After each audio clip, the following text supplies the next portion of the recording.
Hello, welcome back to Veteran State of Mind. My name is Geraint Jones. You all know me by now. We've done a few episodes together. And I've got another Jones into the studio today. My friend Sean Jones, connected over social media a few months ago. Trying to think how. I was probably just stalking through looking for some sexy young men in uniform. Stumbled across this guy. And we started talking. Sean's interested in writing. He's got some fucking interesting stories to tell. That's why he's here. And we had some in common as well. His dad was actually in my battalion. It's kind of funny. You'll be the first guest on that I can say I beasted your dad on PT when I was a PT. I put your dad through some press ups and all that kind of stuff in the days when I wore the pest vest. So Sean, welcome to Veteran State of Mind, mate. Great to have you. Good to be here, mate. It's good to meet you. Let's just carry the chat on what we were just having at the back, because I think we've got some interesting things to say, at least to each other. Maybe everyone else will disagree. But yeah.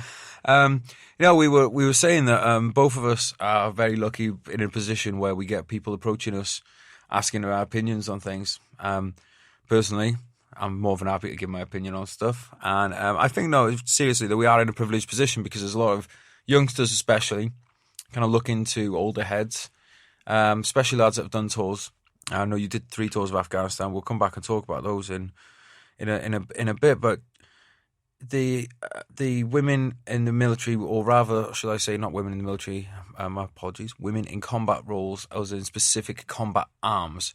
And I think it's important to make a distinction between a combat role and a combat arm, because there's plenty of women who have been serving in combat roles. You know, they've been drivers on logistics convoys that could get ID'd. They've been medics in patrols or forward observations officers in patrols, which regularly get contacts and stuff on tour. So they have been in combat. But it's now that they're going to be able to join units which your express and sole job really is to close with and destroy the enemy. What's your feelings on it, mate? Let's lay it out there for people. I think we're going to surprise people with our opinions. So let's go for it. So I think that for me, it's if a female or male or whatever they say they are can complete the tests, and there's no change in the standard of tests, then that's the first point. If they can do that and achieve that, okay, then we can start to look at them coming into specific roles. But as we chatted to a little bit about before, is that how does that then affect the sort of team cohesion when you're in a austere location, you're on your own for 6 months, and you've got a female there that is arguably going to be in a minority, and you're going to have another 30, 40, 50, depending on the size of the location, blokes around. How are they going to react then to the female? Is that then going to cause problems within the dynamic of the team? I think that there's an important question, an important thing that I don't think has been talked about an awful lot as a team dynamic. Yeah, I mean, because let's be honest, it's a very hot button topic to. No one's going to stand up in the debate in the Houses of Parliament or in the MOD or whatever and go, what about the fact that most of the blokes are going to want to try and fuck this girl? Like, no one's going to stand up and say that. No, you're right, because they're going to say this girl, and caveat on this, they are going to rightly say that this girl is not a piece of meat. She's not there for that. Absolutely, we totally agree with that. Please try telling the penis of an 18-year-old lad that is not what she's there for. We are strategically shaved chimpanzees that you stick a bit of fucking body armor on, and that's what's going on. And if you've spent time with groups of young lads, it's fucking Lord of the Flies. It's the knock-on effect that it has. This thing of putting a bunch of young lads together. They might behave very well, very respectfully on their own, but you start getting them together in the group, and you see the chest beating, don't you? You see lads start to do stupid fucking things to start to show that I'm the big dog, mate with me, kind of thing. And is it right? Should we try and be progressing? Absolutely, but there's going to be a big fucking transition period. It is. It's.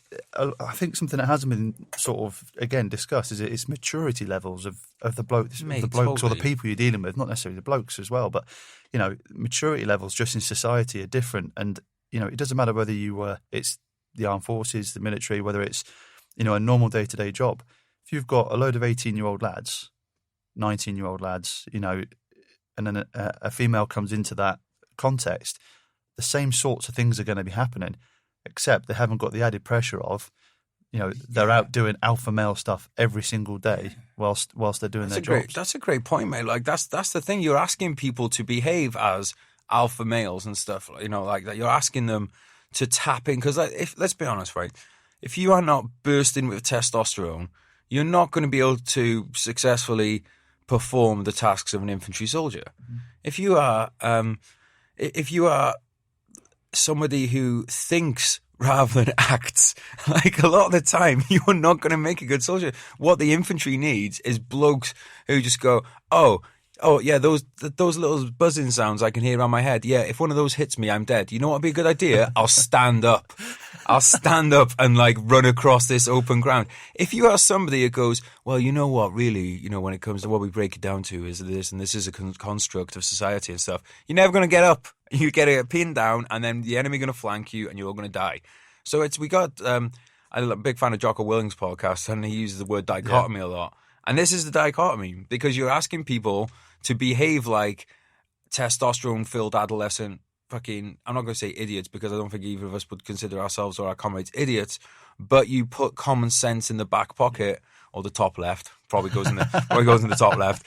Common sense goes in the top left to be taken back out at the end of tour, and you go on instinct. And whether you want to hear it or not, the instinct of a young lad is to procreate. Yeah. And that doesn't mean that they're going to start putting their hands where they shouldn't be putting their hands, except when they're in the Sangas, which they'll definitely do. But it does mean that there will be this fucking pent-up force, which is one of the strongest forces in the universe, as Dr. Dr. Goldblum on whoever Jeff Goldblum plays on Jurassic Park, he says life finds a way, and a squaddy will find a way of trying to have sex with someone who is of the opposite sex.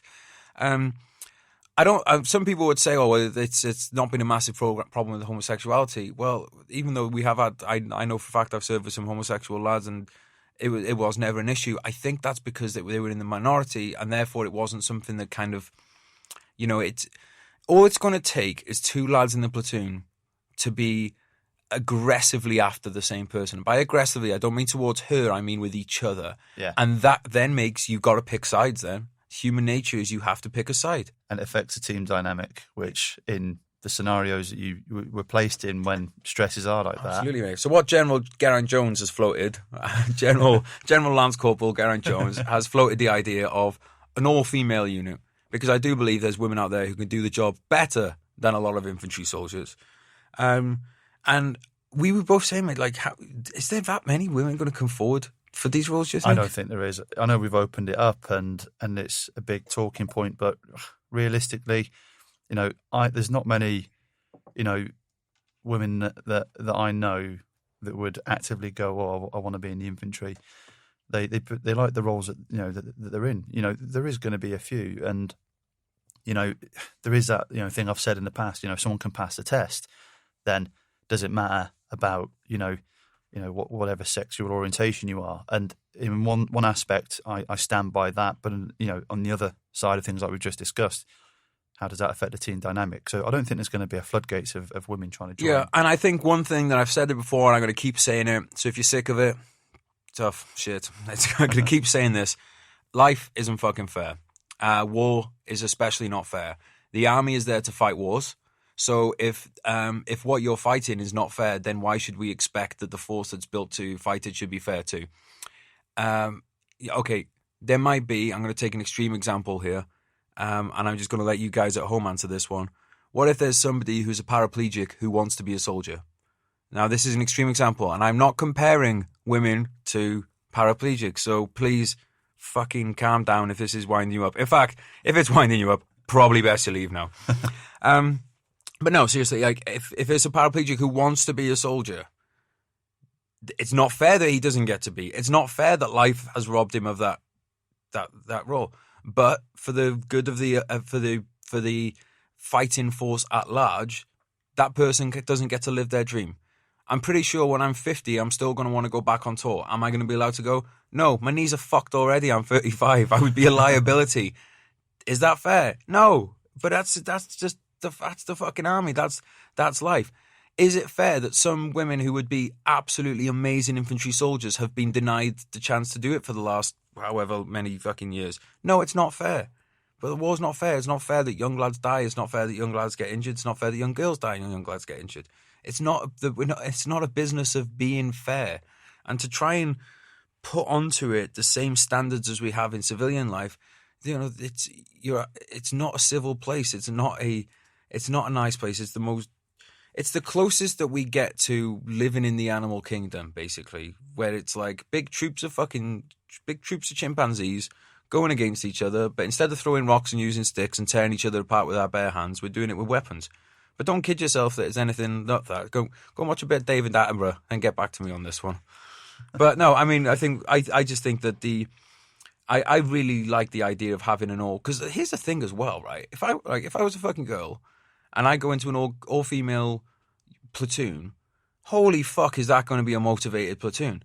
They'll win everything. You put them on exercise Cambrian patrol, put them on any competition, anything. They'll be fucking dominating because they are going to be so fucking motivated that they'll absolutely they'll trounce the competition. Well, it is, isn't it? You know, a lot of the time, I mean, and this is my point of view, you know, women that are driven, you know, constantly driven. I'm not saying that all women aren't driven, but you see them just go after roles and responsibilities constantly, and they do fantastic jobs. Dude, honestly, that platoon. If you were a brigadier and you had that platoon or company or whatever, that was part of your ORBAT ORBAT is like your structure when you are out on deployment. You would be like cherry picking them for a lot of stuff, because you know that they all want to be there. They all want to get stuck in. Because let's be honest, mate, we both served in infantry platoons. Some of you listening, I'm giving a bracken onto the camera right now. Some of you listening who have never done an infantry role are the ones who are the most vocal opposition to this. I'm wondering if there's maybe a little bit of insecurity there, that you wished you'd gone in the infantry, but you didn't, did you? You didn't go in the infantry. You were in the balloon corps or something like that. No, I want to joke, guys, but seriously, like a lot of the opposition I hear for this, like the real, like here's one thing, right? Like you and I think we have an opinion on this based on experience. We've both done 3 tours each with infantry, and we both want to find a way to make it work, because we do think that there's some fucking absolute warriors out there who are female, and we should try and utilize the best people that we have for the job, but we should also be able to have a realistic adult. Well, I'm not saying I'm adult, but a realistic conversation where we look at the things that I don't think are very comfortable for some people to talk about. Like, you know, hey, would it be great if at a stroke of a pen everybody behaved in this certain way and stuff? Yeah, it would, but let's be fucking realistic about this, shall we? Right. Moving on then, mate. You're wearing a Christmas sweater. Yeah. It's November. Well, it's November. It is November. I'll give you that one. It was... Listen, 2 young kids, you know, Christmas, you know, 1st of December tomorrow. You know, how old are your kids? One's 10 and one's 6. So did you have kids when you were on hang on, let me do some quick maths. You would have had kids when you were on tour then? Yes. How was that? Both times. Pretty shit. So, well, first time was difficult. That was Hurricane, and Hurricane 9. It was difficult because I was there for the birth, but then 10 days later I sort of flew out.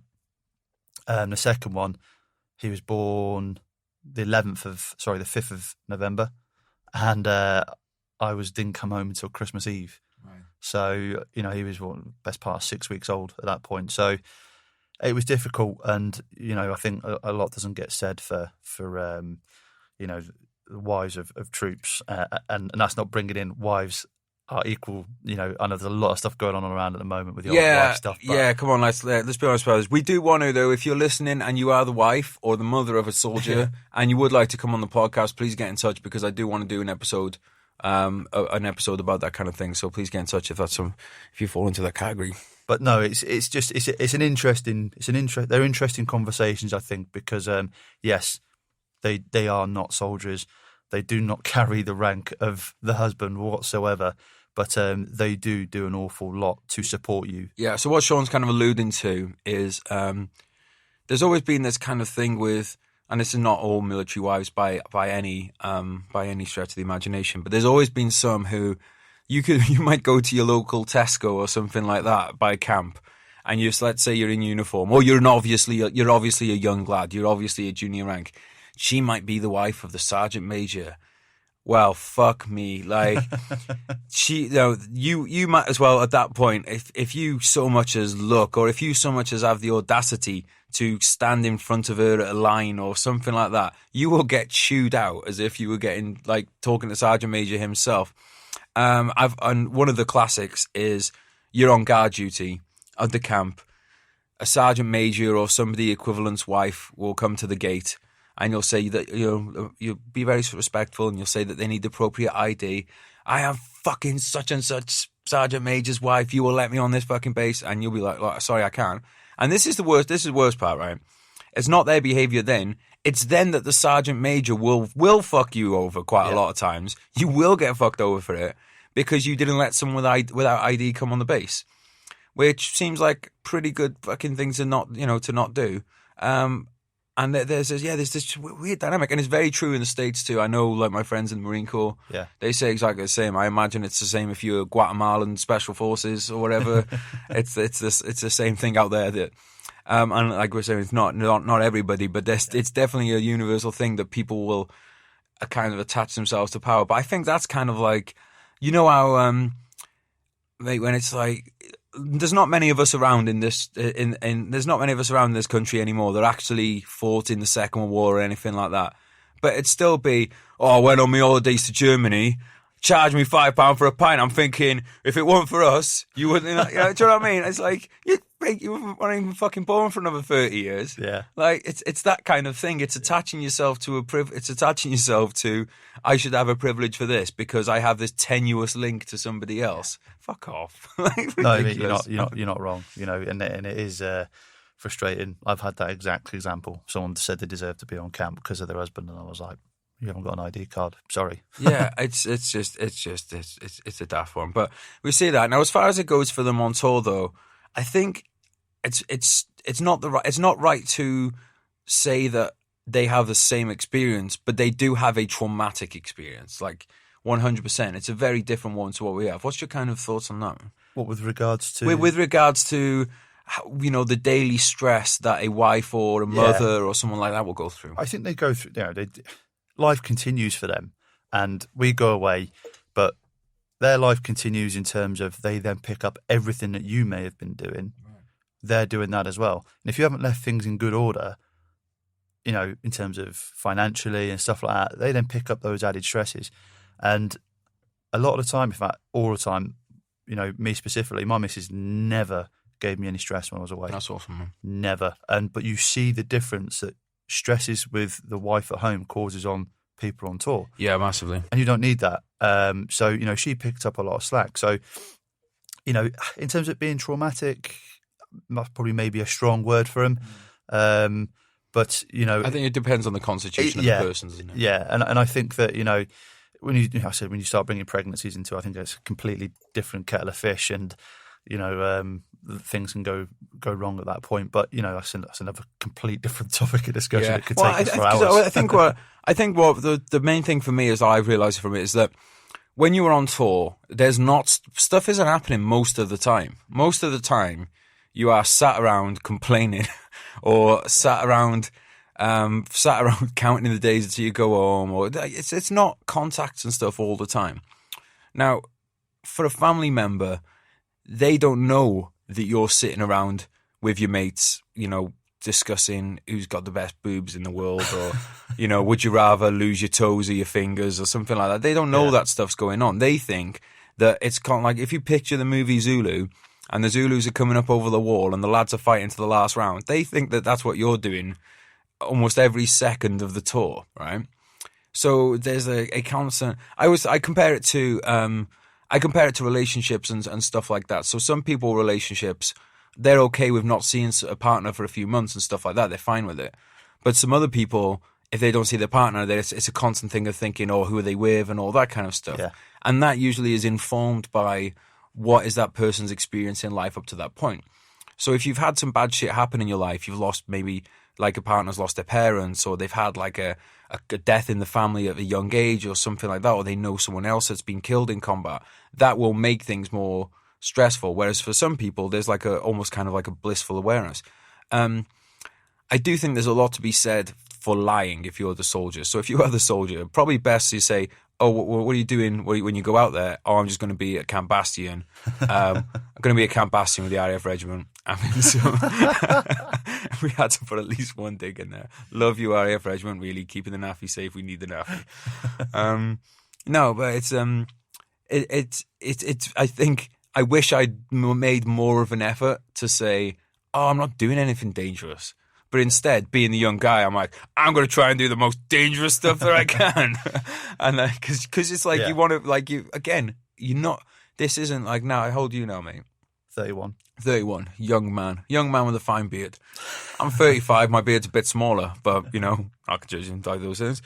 But now, that is, I look back and go, oh, that was the move to make. Yeah. But at the time, not thinking like that, because like, I know what 23-year-old me would have said, well, they're not the ones out there, so what the fuck? They could just shut up. Yeah. You know what I mean? I think for me, I never, I think my family always knew what I was getting up to, or what infantry units do. Yeah. Well, your dad is obviously, fill people, just to segue a little bit, fill people in on, because you had a very different upbringing to your average soldier, because you were basically in the army from the moment you... Yeah. So he's my stepdad. Right. So, okay. But, he brought me up for my entire life, pretty much. So, he was in RRW, 1st Battalion Royal Regiment of Wales, and then they amalgamated and become the Royal Welsh. So my sort of entire childhood, from about the age of 5 or 6, I sort of moved around with him into different postings and stuff like that. So I grew up around the army context and the army model, and the army.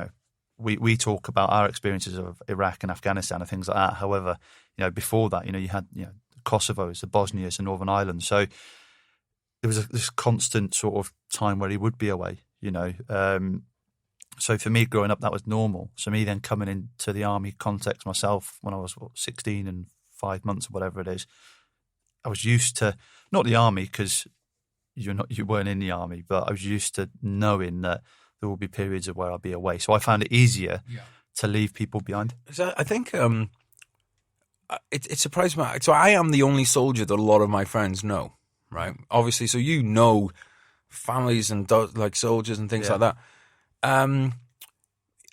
There's some parts of the country disproportionately contribute to the amount of soldiers. Different economic classes, definitely, because most soldiers will come from working class kind of backgrounds and stuff. Which is part of the reason I don't want to, because I'm, firmly kind of like a middle class background and stuff, and that's why when I went to uni, most people didn't have a connection to a soldier. Yeah. Unless it was an officer, maybe sometimes an officer, but mostly they don't. And there's some parts in the country you just don't get soldiers and stuff going from. So for some people joining, when they get through the gate to go to training, is like the first time they've ever been in and around soldiers.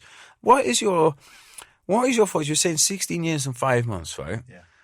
That is a baby, innit? Yeah. That is a baby. What is your thoughts on the ethics of taking in people at that age to an organisation when you boil it down to it, is there to kill people? Yeah.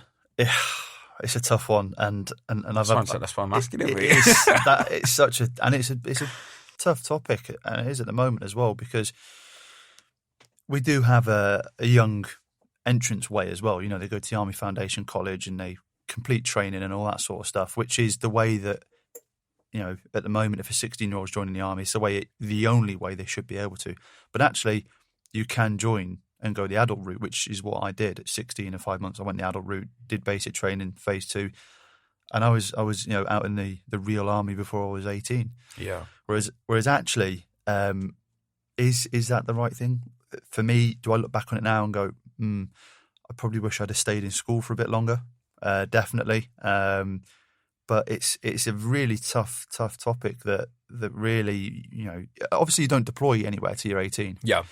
But I think the question is, and the argument is, should you be in the army in training, learning the concept of warfare at 16 years old? Yeah, and so this is because one of the things I think about the army, and I'm not the first person to say this, the army is never Neverland.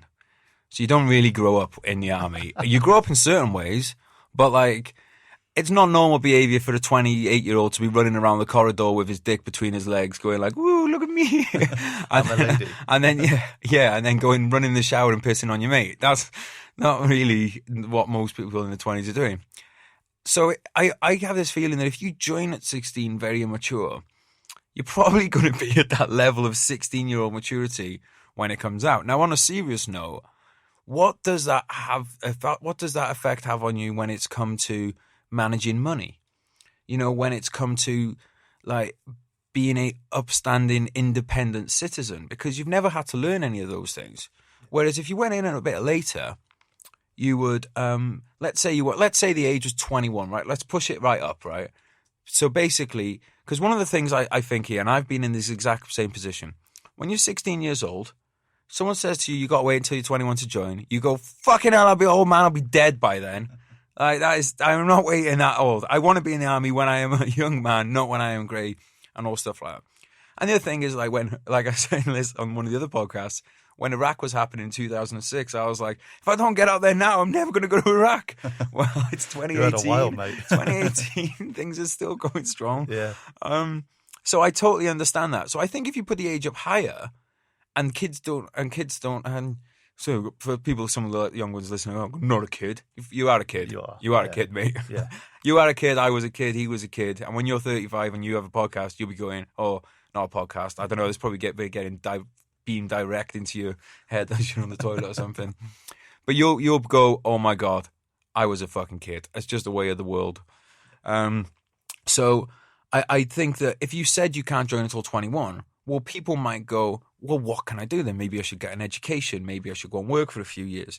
Because an education doesn't have to be a formal education with a piece of certificate. An education could be, you could do an apprenticeship, you could learn a trade. Your education could be understudying at someone in a business for 5 years, so that when you leave the army, you already have an understanding of business. And more importantly, you have an understanding about responsibility and money and things like that. Now, do you learn responsibility in the army? Yeah, you learn certain kinds of responsibility. What about financial responsibility? You don't really learn financial responsibility because every month you can piss away all of your wage. You will still have a roof over your head. Yeah. You will still have food in your belly. You might end up selling your PlayStation at the end of the month or at the beginning of the month and all this kind of stuff to one of the other lads who does have a bit of real life experience. Yeah. But you will be okay. And that's not going to fly when you get out. It's a fine balance to try and achieve that, because obviously I know you've just sort of plucked that number, sort of that age, just as we were chatting. But if you move the age too much, do you then lose the complete ability to be able to recruit someone to the armed forces? Exactly, mate. I mean, you look at people like I see people like the Royal Marines as two different Royal Marines and the Army. So, for example, are two different types of person. Although our training is very simple. I would agree with you, mate. They are a lot more switched on because a lot of them, for the bigger part, they're a little bit older than your average infantry. Yeah, they come in older. A lot of those lads are looking for a life challenge, aren't they? They've gone into life. They worked into the 20s. Yeah. They've gone, well, maybe there's more to this. I need a challenge or something like that. And then they end up in the Marines. Yeah. And I'm totally with you, mate. I think that, that brings up the maturity level, and that means that they can be treated more maturely, which means that you end up with a lot of very switched on blokes. I've been fortunate to be able to work with some of the Royal Marines, and they just approach things differently. They have a very calm attitude. They know that every single man and jack there, there's no question of fitness, integrity, anything like that. I'm not saying that is questionable within the rest of the army. It's not. It is in certain cases. It can be. It can be. And with the Royal Marines, there's just this very, very professional outlook on them. And I think it does come with, one, how they're treated throughout their training process, but two, they are quite, when they do their selection process, it is very selective and it works. And here's the problem with that though is that, because I totally agree with everything you're saying. the reason a lot of these guys go for the Marines is because it is seen as an elite. Yeah. And now some people will say, oh, they don't do anything differently on tour than what an infantry battalion does. And I think there's truth in that, for sure. I 100% However, agree. you cannot disagree with the fact that the training is, I think, is the longest basic training in the world, isn't it? For I infantry? believe so, yeah. And the tests on it are fucking hard tests. They are harder than anything you'll come across in the infantry. And that challenge is what draws a lot of these more mature guys. Yeah. I think if you had that for your regular infantry battalions, a lot of people wouldn't go for it because they wouldn't see it as so much of a challenge. The other thing, the problem as well is, again, and which is the same as we were talking about females into, combat rules and stuff, is we have to be realistic about this. And we live in a state where you're not going to be left on the street to starve for the most part. And if you are in your 20s or whatever like that, and you're getting enough money to come in, are you then going to want to go and join a unit where you're going to be piss wet through, maybe die? So there's that's the other hand. So I think from a country's point of view, you need to get people in young. And here's the other thing as well, is that is the age where, so I think it's like something like the frontal cortex part of your brain, which is the part that understands real kind of consequences and decision making, all stuff like that. I don't think that gets fully formed until you're in your mid-20s. So look at the biggest dickheads driving that you know. Look at the biggest idiots. Like, I think most people you agree, you stop trying to jump off roofs when you start getting into your early 20s. You stop trying to overtake people on hairpin blind bends at 70 mile an hour. And why are you doing those things? Well, one of the reasons you don't understand consequences. One of the reasons you're doing it is for a buzz. Young people do tend to want a buzz. But I think the thing is to understand is that it's not that you don't want a buzz as you get older in life. You just realize that if there's a buzz, there's a risk and reward with everything. So the reward of that buzz comes at a risk of, so like, I'd love to still have the buzz of overtaking people on hairpin bends. But I've unfortunately lost friends in traffic accidents. I've seen traffic accidents, and I do not want to be that mess in the car that, and then someone has to go and give my mum and dad a knock on the door and say that he's not coming home because he overtook on a fucking blind bend. So it's very hard, I think, to convince people to become, what you need out of an infantry soldier, which is not blind obedience, because you should be able to think for yourself at some point. But if your sergeant says, right, you four lads, run across that open ground that you can see getting chewed up apart by rounds at the moment, and there's some bad guys in there, go in and shoot them in the face, you might by that point have gone, nah, this just seems a bit silly, this. I think I'm going to stay here, mate. And that's not going to work. So operationally, the country might suffer because of that. And the other thing as well is, I will say that if you do not get into the fitness of combat, so there's a big difference. People listening will be nodding away right now if they've served in the forces, right? There's a big difference between combat fitness and fitness, right? So I don't care how long you can run for on a treadmill or how many bicep curls you can bang out. Well, I can do over 1,000, just so you know. I don't care about that. That is going to be a totally different experience to having helmet, body armor, or your kit on, and you're picking up a bloke on a poncho to do a casualty evacuation, and you've just been awake for 2 days. That is a totally different kind of fitness. And I was joking earlier about my knees being fucked at 35. It's actually not a joke. Please send more knees. Please send more knees, and if I can have shoulders and you back, I'd like those too. It's arms and a chest as well, by the looks of things. Oh, mate, there's video evidence of this, so you can see that he's lying. Well, actually, maybe you're right, mate. I do need to do a bit more. Top's a bit too baggy. If you want to send me some free t-shirts, extra medium, please. No, your body can take a fucking battering when you're young, man. Like, how do you remember doing any stretching or anything like that when you're younger? No, and I remember some awful trainers that we used to be given as well. Oh yeah, when we first joined up, they were terrible. But the boots, mate. What? When year did you join up? 2003. Right, 2003. So right now, all you youngsters, going on Instagram and seeing all these guys with all the alley kit and stuff like that. There's a reason that you don't see photos from early 2000s and stuff. And it's not because people didn't have cameras. It's because there's no fucking Gucci kit to show off. No. Like, we when I joined, I joined in 2000, we still had the lightweights and stuff, the green, green canvas bottoms and stuff like that. It looked like something out of Sharp. It was fucking mad. Like, it's not like all this all singing, all dancing, different kind of cam and stuff now. The boots were just a thin little thing of leather boots. Cardboard. There's nothing Gucci. You had to go out and buy all your own Gucci kit. Yeah. And then you weren't allowed to wear it most of the time. Yeah. And fucking the radio, first radio that I had was like kind of fucking one of those masts that you have, like a mast for mobile signal now on your back. Now, little radio, so you don't know you're born, you lot. I tell you. No, but seriously, like that has been a big difference. And they were not ergonomically made for like looking after your heels or anything like that. They were made probably because it was cheap as fuck and they found a bunch of leftover leather somewhere in a warehouse. But when you're younger, you can get away with being in clip. Your body heals. You can do something. You can go and do something like Cambrian Patrol, and 2 days later, like, all right, you've worn away. There's no skin left on the inside of your legs, and your hoop is absolutely rubbed to fuck. It's like you've been gang raped by a bunch of baboons.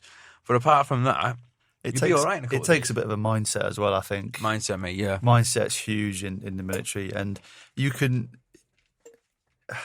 It's that thing in it now. We're sort of comparing generations, so to speak, because there has been a generation change definitely during my time in the military. And we're not saying that we were on Iwo Jima or anything like that. No, not at all. But it's that mindset thing of things. Just you get on with things. You know, you just if your feet are in clip, you suck it up. You tape them up and you keep going. If your back's hurting, all right, what can I do? You know, you speak to your mate.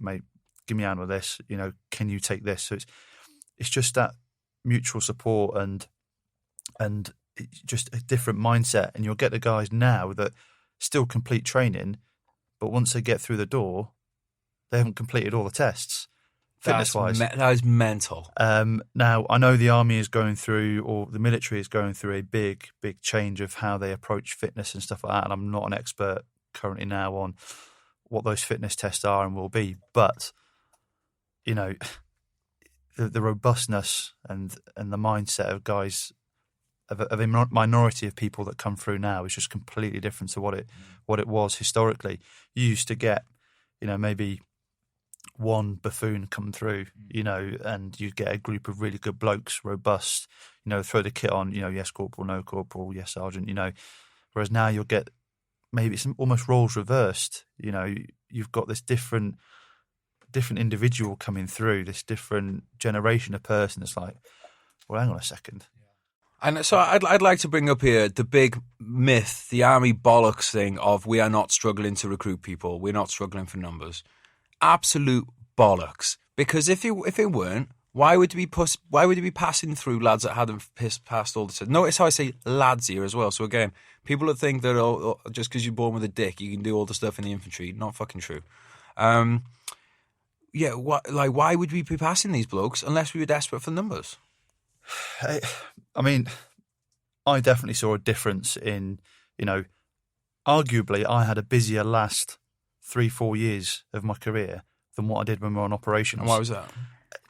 In my opinion, less amount of troops, more amount of jobs. Right. Simple as that. The work didn't change. You still had the same things you had to achieve, same training objectives you had to achieve, but you also had other jobs that were coming in, you know, to go and support this exercise or go and train this country's, you know, right. Armed forces, you know, liaison pieces. So you had all this coming in, but the manpower was just hectic. And I used to look at like people like the ops officer who would be the most hated man within the battalion because it's like 5 days before you go on leave, all right, we need to send 20 blokes here. Yeah, I mean, and just to secure all the facilities and stuff with the guard force and stuff takes up a lot of manpower to begin with. It's just literally there'd be times where I remember having my when I was a platoon sergeant, we tried to get a platoon photo.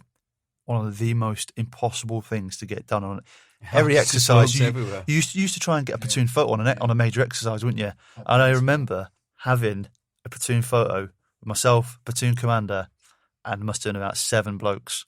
You know, so there was maybe 10 of us in this photo. Platoon's supposed to be in the vicinity of 30 blokes thereabouts, you know, give or take. and but because the blokes were just on all sorts of different taskings, and it didn't change the way the work ethic and the work that needed to be done. So recruitment is an issue. I think the MOD knows it, the Army knows it. Yeah, they know, mate. They just don't give a fuck, because the people that come up with the idea a couple of years ago, they've now moved on into other jobs. Yeah. So they don't really give a fuck that it doesn't work. And here's the thing as well. Whoever crunches a number and is the one that makes the decisions are not going to be the one that ends up on patrol in Russia 2022. I called it first. No, fuck that. I wouldn't want to be going there, mate. Game over. I'll be like, no, I'm waving a white piece of paper if anyone can see it. Not a chance. No, thank you. The British Army was known as just like the speed bump, wasn't it? Back like in Germany days, it was like, your idea was to hold them up long enough to make some kind of like peace treaty or something. Yeah. It's just my thing with the numbers, mate, is like when they brought in this that defense review that announced the slashing of numbers. As somebody had been going out on tours and seeing the overstretch, then I was thinking at the time, again, General Lance Corporal here. I'm like, hang on a minute, we're cutting blokes when we can't maintain the current amount of blokes. And then the idea that you can replace regular units with reservists.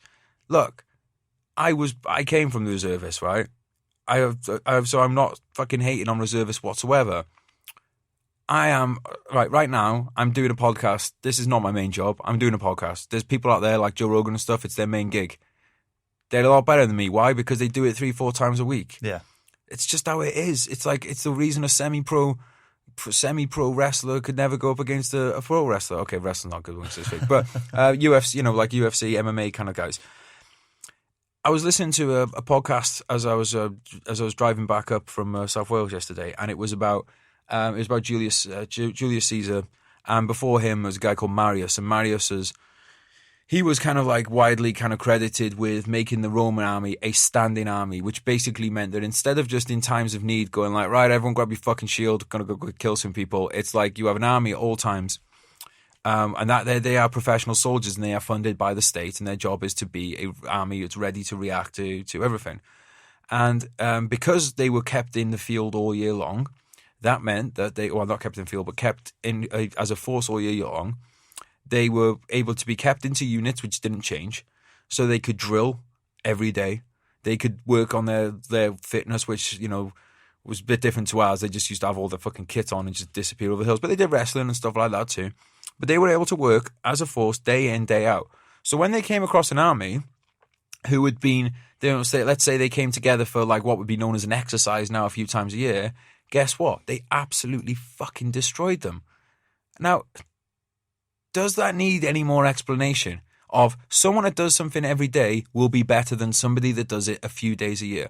And I've also, like, one of the things I did in TA was I tried to recruit people for it. Now, the thing is about TA and stuff like that is it's something that if you want to do it, some people will be found of, I'd never heard of this thing. Generally, people will seek that thing out if they want to do it, right? Yeah. So no one came around to my house and said, do you want to do podcasting? I was like, I quite like the idea of doing podcasting. I'll look into it. You have to be living in a fucking rock to not know that there's a TA, to not know that there's a reserve force, to not know that there's an army. So if you have an interest in the army, you're going to go along to a careers office or something like that.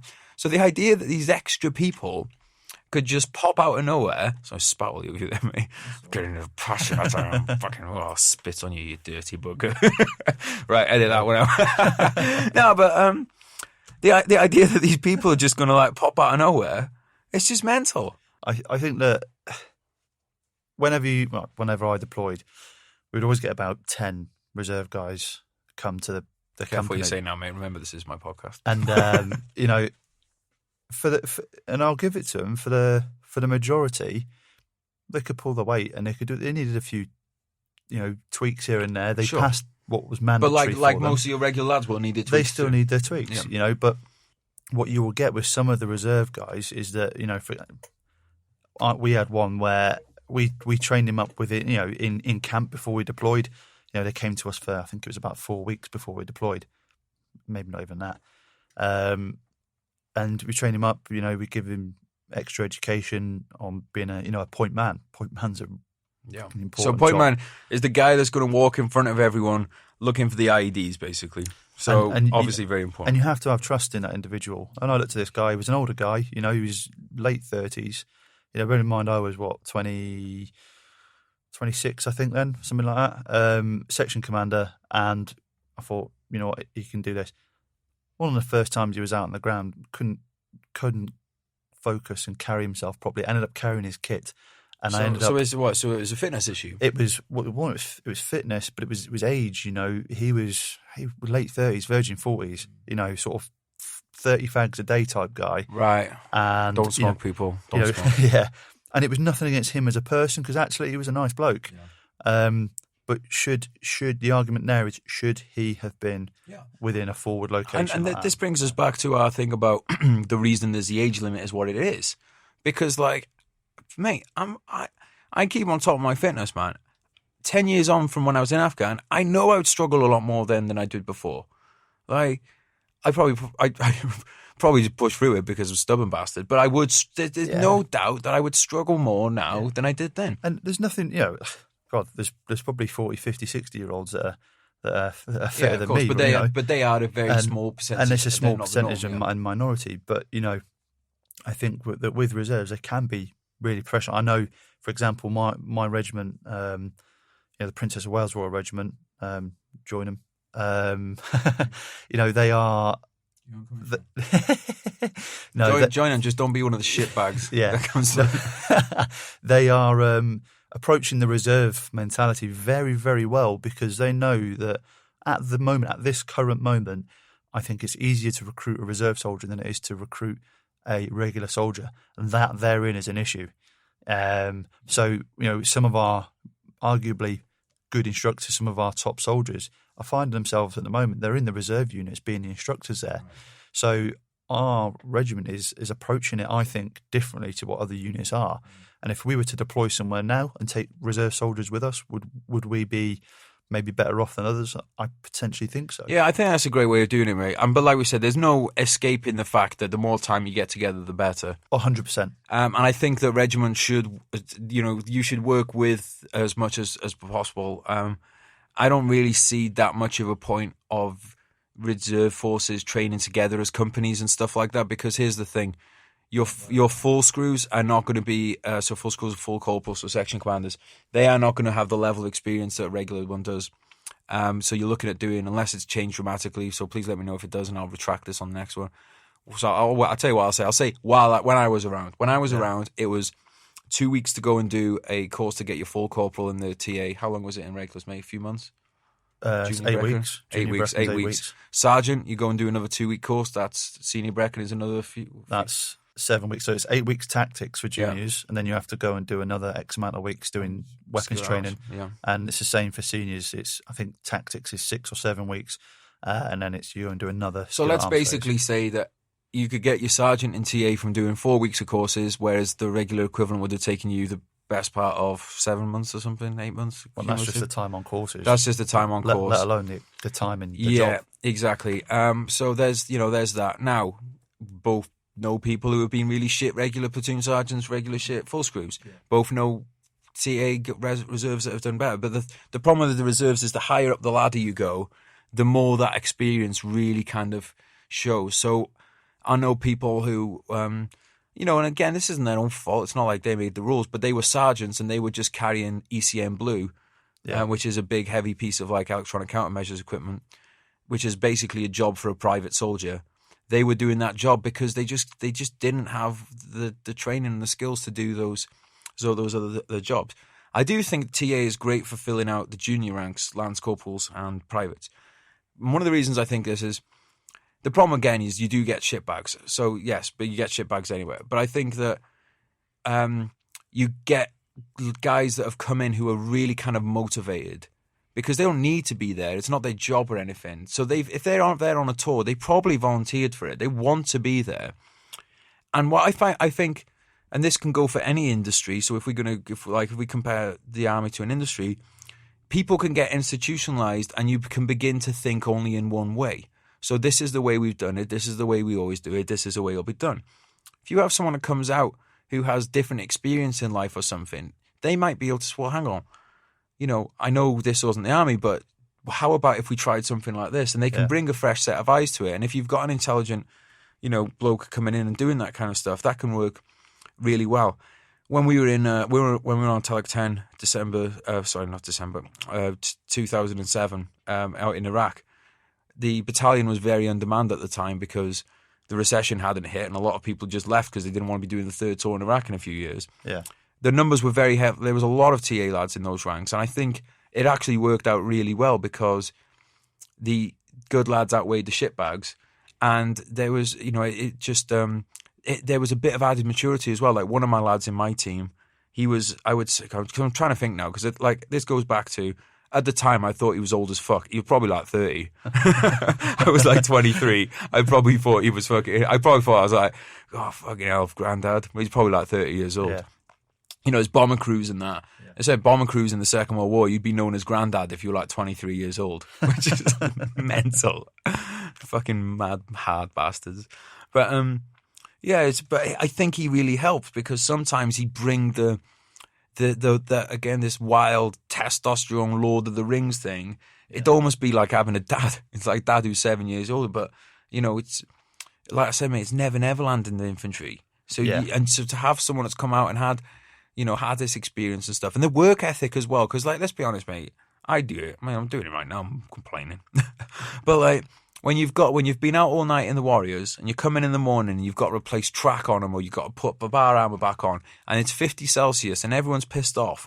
If you've had someone that's maybe worked on a building site pouring concrete for 12 years, his work ethic will then begin to rub off on the other people. Because it's like it's like that peer pressure kind of group mentality. When you see, it's like, oh, he's cracking on. I suppose I better fucking do this thing instead of just sitting around here complaining and chucking dust at each other. It's just like I think there's real benefit to that. And we look at the armies of the First World War, Second World War. A lot of these people who come off, the streets and things like that. And there's a benefit to having those different people of different ages thrown in. But as you said, mate, we have to. It all comes down to holding the line on standards. If there's a set test, so I did. Sorry, I'm going off on one here. But when I did when I was in the TA to begin with, there was a different combat fitness test to the regular one, and it was 4 miles with £55 instead of 8 miles with £55. Okay, and you'd see people struggle to make the 4 mile one, and I'm thinking at the time, I was 18 years old. I'm thinking, well, what happens when they go to a regular unit? If they're struggling on this now, there's absolutely no way that they're then going to be able to do a double on top. And the whole idea with the combat fitness test is that you can fight a battle at the end of it. Yeah. It's not that you come over the line. It's like the retreat from Stalingrad, and you get back and everyone's absolutely fucked. You should be fine. As in, not just okay, you should be fine at the end of a combat fitness test. You should not have any trouble doing it whatsoever. So if someone is literally a hair's breadth away from getting put on the cunt truck because they can't keep up on a 4 miler, they're doomed on an 8 miler. Yeah. So they brought that up to speed. So, they then made it the 8 miler and stuff. And one of the things that always used to fuck me off about the reserves was the massive fuss that they made when they finished it. Like, there's this huge achievement, like they've just gone off Everest. And I say, sorry, and I'm saying that's not everyone. I'm not being like, oh, I'm better than, no. So there's some of the people, and I would say it was a good percentage of it. Yeah. Like they'd done this huge achievement. No, you just passed the basic test. It's a tick in the box. And that's why I couldn't go back to it, because that attitude. Actually, you know what? One little story, mate. Rant. So when I went and did one of those little 2-week courses to get my Lance Corporal. And there's something that our instructors, it was up in Catterick, the instructors are regular instructors, and they do like a regular course and then they do like a TA course. And something that he was in the Rifles, he'd done a couple of tours in Iraq. I hadn't been on tour yet, so I was kind of in awe of this guy, as you usually are when it comes to instructors and stuff.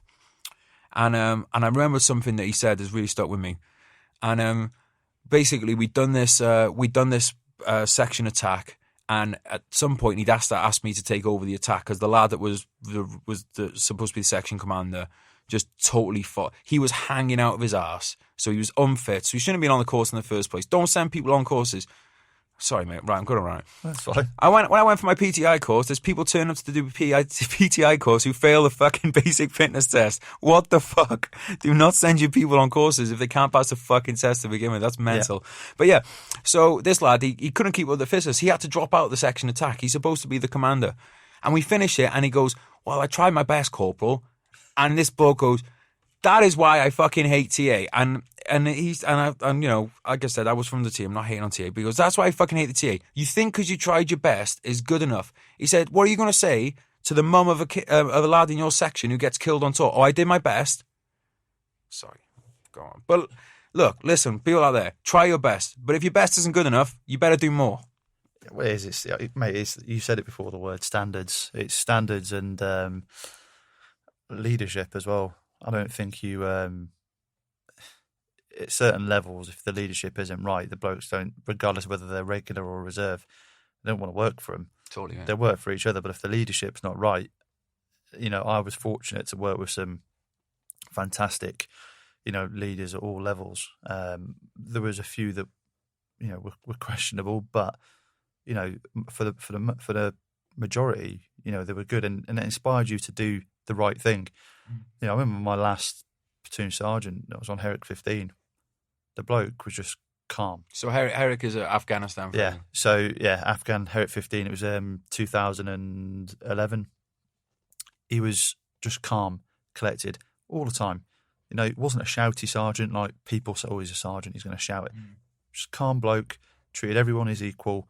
You know, set the standard, wore all the issued kit because he's like, well, you know, this is what. That's a very interesting point. You know, and I have the utmost respect for that man because he was just, you know, he did everything the right way, as it should be as a senior NCO. So everyone, regardless of whether they were reserve or regular on that tour, or at any point really, always looked to him and went, well, he did the right thing. Yeah. It was never questionable. That's a really interesting one, mate, on the uniform stuff, because I am like a self-confessed battlefield fashion. Like, I'm a fashion whore when it comes to that. But it's a good point, actually, because let's say, for instance, you're told by the chain of command, let's say that the brigades say nobody is to wear, you're only to wear issued eye protection. You can't wear your own. And your platoon sergeant wears a pair of Oakleys. Yeah. Which might be just as good ballistically, but the fact is he's then, you know, he's done something contrary to what he's been told. Does he really then have a leg to stand on if he says to one of the lads, clean your weapon, and the lad didn't clean his weapon? Because it's like, you know, you've not done what the chain of command told you. It's setting the standard, you know, and it goes into any job really. If your boss sets a standard and you're like, okay, this is what I should be doing. I think it's if you know. I think because a lot of the times when you're trying to get away with like wearing a bit of different kit and stuff like that, it's an act of defiance. I was his drama child, I think. Oh, yeah. Did you have a beard? Like I had a beard. Oh, I had, you know, sandbag and, you know, scrim where I shouldn't have done in my helmet. You know, breaking up the shape as But here's the thing about that. How many times did you hear it in Afghan and stuff like that? No scrim on your helmet, and then they bring out those scrim netting things that they've been telling us for years not to put on. We were going through like so much of a transition period and helmet was we were in Afghan, you know, and helmet was the topic of discussion, and it was like, you know, no scrim, and then it was, no, you have scrim, but scrim only. And then it was, oh, no, you can break up the shape of it if you want to. And then it was, you know, so many different things. It's, mate, who's got, like, who is it? It's in the head shed, in Bastion or whatever, that's worrying about this stuff. Yeah. You know, it's like we got bigger things to worry about. And I think one of the reasons they do it, mate, is that there are bigger things to worry about. They don't know how to fix those. So it's almost like the distraction method of, well, I fixed this problem, which was lads wearing scrim on helmets. Oh, well, what about that problem about like the fact that there's no mutual support between these patrol bases? Oh, well, don't worry about that. We'll get the scrim sorted first. The thing for me is that I always related it back. I know we're on helmet discussion topic now, and the thing. So I like to bring everything around there. We've got another 40 minutes, so we can definitely fill this with helmet talk. For me, it was like, right, we've always been taught break up the shape. You know, yes. break up the shape of everything. You have some people listening who might not be familiar with this. So what you mean by breaking up shape is that the silhouette of a soldier with a helmet and his equipment and stuff is a very familiar. Like if I put just a silhouette, no detail, just showed you a silhouette of a soldier and his equipment, you would know that there's a soldier. So the idea is that you break up that shape so that it doesn't stick out. So that because the human eye takes in billions of pieces of information a second. Now, if that shape is broken up, because if you see a silhouette out the corner of your eye, which is an obvious one to you, your eye will be drawn to it, whether you're deliberately looking for it or not. That's just how things work. I mean, guys listening, if you see a shape of boobies out the corner of your eye, you're probably going to look at the boobies. Ladies, whatever you like looking at, I don't know, send your answers in on a postcard. But if you break up that shape, you might go unnoticed. You could be standing in front of a tree line, but if your shape is broken up and the person's not looking directly at you, they might miss it. So what Sean's talking about here is adding pieces of your equipment, like when you're in training, going through and it's one of the most earliest lessons you learn, is about how to break up your shape. And then for some reason, when we got out on tour, it becomes a thing that they don't want you to do. It's very strange. Well, at this time, that's what I was sort of doing. I was telling my blokes, no, we need to break up. And there was no clear direction on what we could or couldn't do at this point. It was all up in the air. So I made my helmet different. And this is where I come back to, I was probably the platoon sergeant's problem child. Were you a full screw? Yeah. So you got a section. So there was me doing that, and a couple of other blokes did a few different things. But at one point and the reason I did it was because if I wasn't told to go a certain route, I would spend time in ditches, bush lines. Yeah. As long as it didn't impede me to do my job, if I had to do it, I would choose a really obscure route. Explain to people why you do that. Basically, the IED threat, was high over most of Helmand Province. So for me, it was to choose the most obscure route that I could to go to a certain location to minimise the risk to the blokes. I would have the bloke I trusted at the front to do his job and to look at the ground, utilise the ground to what he thought, but I would say, right, let's go this way via here. You get good, and those that have been in the army, or have deployed, you get good at knowing an area and know the routes where you can and shouldn't go. So for me, I was trying to stay in places that were obscure, and actually by breaking up the shape of the helmets and your body, it was difficult for any guys that were out there trying to spot us coming in and forewarn the enemy. It was just giving us a bit more time. Whether that ever happened like that, I don't know. I'm but sure that was the intention. Because what the Taliban are doing is they're looking for patterns, and this is not just the Taliban. This is anybody. This you know what? Let's take it even. This is advertisers. Advertisers are looking for patterns in how you shop and things like that, and then what they do is they tailor their plan based on your patterns. It's no different to what the Taliban are doing, except instead of blowing up your wallet, blow up your fucking vehicle. It's how they exploit it, isn't it? Exactly, mate. So they're looking for patterns. So what you need to do is the unexpected, which doesn't mean going out patrolling in a dress or something like that, but it does mean going routes that, because they can't, they have limited manpower, just like we did. They can't watch everything, so they can't put ambushes in on every route. They can't put IEDs in on every track. So they have to pick their spots, pick their battles. And the more you throw them off, the more you keep them on the back foot. And when you're keeping someone on the back foot, and this is like the same if you're doing any kind of martial arts or whatever, when you're putting someone on the back foot and they don't know what's coming and they don't know where it's coming from. So if you watch boxing, if somebody, sometimes they'll have a guy, or MMA, a guy that's usually... a guy might come in and he might switch up to southpaw, and usually he's not. And you see the other person's face like, oh, what the fuck? Because they've spent all their time training for the other thing. So the more, and here's the thing: if you spent every patrol going into a ditch, or going into a river or whatever, then they'd be like, well, now we know where to do. We concentrate. So it's not about that rivers and ditches are better necessarily than anything else. It's just that you got to throw in. You've got to throw in as much different as many different variables that they have to think about as possible, because the more the time they're spent thinking, the less time they're spent doing.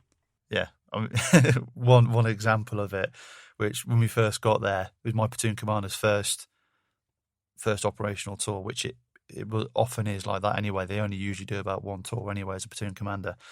And his idea was, well, what we're going to do is, guys, we're not going to go out the front gate. which is observed all the time anyway. We're going to go out the back over the roof, get the ladders out. So we got the ladders out, go over the top. And a good friend of mine was not happy. He was climbing up the ladder and over the back. Well, he slipped on the top. So he slipped through the barbed wire then. Oh! Got his leg caught on the ladder and was hanging upside down on the outside, and he's going mad. He's like, boss. Was this nighttime or daytime? No, it's daytime as well. Daytime. Honestly, so like, obviously the boss was finding his feet, and but all I could hear was my mate going mad because he just slipped off his roof, mate. He was mad, and he'd had a lot more operation experience than me as well at the time. He was the other section commander in the other section of the platoon, and he was furious, like, because it just wasn't going right for him. Like the first few days, just things were, pressure, mate. It was, but it's learning your environment, which sort of comes back to that point. It's learning your environment, because you have to constantly learn. If you don't learn whilst you're on tour, if you think you know everything when you get there, you're going to get hurt. Yeah, simple. Yeah, one of the things I wrote in my Afghanistan book, which is coming out in May, check it out. We're recording this in November, where I don't actually have all the details yet, but just check out my stuff. It'll be on there. But one of the things I wrote was on when we got to my kind of little group of friends when we were in Afghanistan. We'd all done a couple of tours of Iraq, and said that we knew enough to know that we didn't know enough. Yeah. And that's the same as everything. And again, that comes down to, keep coming back to this, mate, the maturity thing. Yeah. When you're 23 or 18 or 19, you do think you know everything. Yeah. Now I'm at the point where I'm like, oh, shit, you know what? I'm never actually going to know everything. So it doesn't matter if I live to be 500, you're never going to know anything. And, I think you have to have, one of the things that you do when you're younger is your posture. So when you get on your first tour, you think, oh, fuck, I haven't got a clue what I'm doing. I'm fucking scared. So I'll act like I know how to do everything. Whereas when you get a couple in, you don't mind saying, you like the unit you take it. So you turn up for your first tour and the lads are trying to hand over to you. They know the area. You're like, yeah, whatever, lads. Do this every day. Not a big deal. Just coming in, off you go. Whereas when you get in by the time you're on your second, third tour, you're like, tell me everything. Yeah. Because it's like all that little information about, this guy in the corner of the compound here, or this compound here is empty. If you see anyone in there, something's up. Because you might go out and go, oh, look, it's the Joneses in that compound. Yeah. And it's not the Joneses, it's Terry. I had that specifically when we did the handover takeover. When I left Herrick 15 in 2012, when we left there, the guys that came in, I was trying to do the best handover I could to the section commander, because I was like, I'd learned so much about that area over 6 months. There wasn't many days where I didn't go out. So, I knew the place like the back of my hand. Mm. And all he was concerned was, okay, yeah, that's fine, but where's the enemy? Where's the fighting? Everywhere. And it's like, I said, listen, I said, mate, I said, firstly, be careful what you wish for. Yeah. I was like, because we're all in the infantry for a reason. I was like, but be careful what you wish for. Yeah. I was like, because things can change very quickly. I said, but what I was trying to show him, at the time, the influential people within the protected community, within the town that we were in, that we'd actually successfully turned around to help us. Yeah. I was trying to tell him the influential people who actually come up to you and go, Taliban were here last night. They put an ID over there. Yeah, I mean, that's a great thing as well, mate, but doing that, because in our culture, it's not as strongly ingrained. But over there, the whole thing of respect your elders, they have a civilian chain of command. So right round here, right, you might be a young whippersnapper listening. Sam, mate, I gotta go back and re-record this. I've sounded about 8 years old. Mate, It's because you're wearing a sweater. Ho, ho, ho. It's rubbing off. Right? If you're round here, there's an old person walking at the bus, that was standing by the bus stop, and a bunch of young kids walk by, just ignore them or start playing up or whatever. It don't happen in Afghanistan. They fucking pay respect to that person. Yeah. And they're getting a slap around the head if they don't. So as a result, if you come in and you're a young platoon commander or a young soldier or whatever like that, and the village elder, you walk by him and you give him a sneering look because you think that you're a better person, a better human being than him, he literally might go, fuck this, I'm helping the Taliban. It's exactly that. And some of your mates could end up dying because you look down on someone, or when he went to speak to you, you made some fucking... Here's the other thing as well, lads. They might not speak English, but if you make a joke about somebody and your mates start laughing, you don't need to understand the language. Now, I've done it. I've definitely done the old, do you want to come and see the puppies in the back of my warrior thing and all that kind of stuff. Wish I hadn't, because it wasn't clever. It's not clever doing that stuff. Be as respectful as you can to everybody, because you don't know who they are. You don't know, like, think about it, right? These people, and this is, I'm going to generalize here because this will be the same as it was in Ireland or Afghanistan or Russia 2022 or wherever it's going to be. Like, these people are caught in a very difficult position. That their home, like, you imagine right now, wherever you're living right now, you imagine that you're living in the middle of, you've got a force from another side or a different part of the world patrolling around there, who are going to come in, they're going to try and be nice, and something to give your kids sweets, and they're going to try and speak to you, because I do think that generally we have a very good attitude towards the locals. However, they can't help you, really, because if they do, like, if they don't help British forces, nothing happens, like, to them. Nothing bad's going to happen, right? They might, we're not going to go and take revenge on them. If they help the enemy, they could get their kneecaps drilled out in the middle of the night. They could have their families beheaded in front of them and stuff like that. So ask yourself the honest question, would you be helping? Okay, but let's just say that someone does want to help. Let's say that they go, you know what? I think NATO and the forces here, they are the best thing for this country. I think the Taliban are bad. I want to help. Maybe they're sitting on the fence. They're like, I know that there's this IED on this corner of the compound, and I've seen them go past there before, and they just missed it, and I should tell them, oh, fuck, but I don't want to run the risk of getting killed. And then he's on the fence about this, and the next day one of the lads goes past and goes, oh, you wanker, and everyone starts laughing at him. That little incident might be enough to put him off. On the other hand, making that human point of contact where you take a couple of minutes on patrol and you're through your interpreter, you're asking about his kids, you're asking about what you can do to help, and you show him a picture of your kids. You're not then this guy, this faceless soldier who's in eye protection and helmet and stuff. You are a person to him, and maybe he goes, you know what, fuck it, because they are courageous people. If you're living on a front line of a war, you're a fucking courageous person. Because if not, you've already done one to a different. You've already left the area. That can make a difference, and I think that. Generally, I think that the British Army are good at doing this. They are. I think. I think sometimes how keen you are can mask.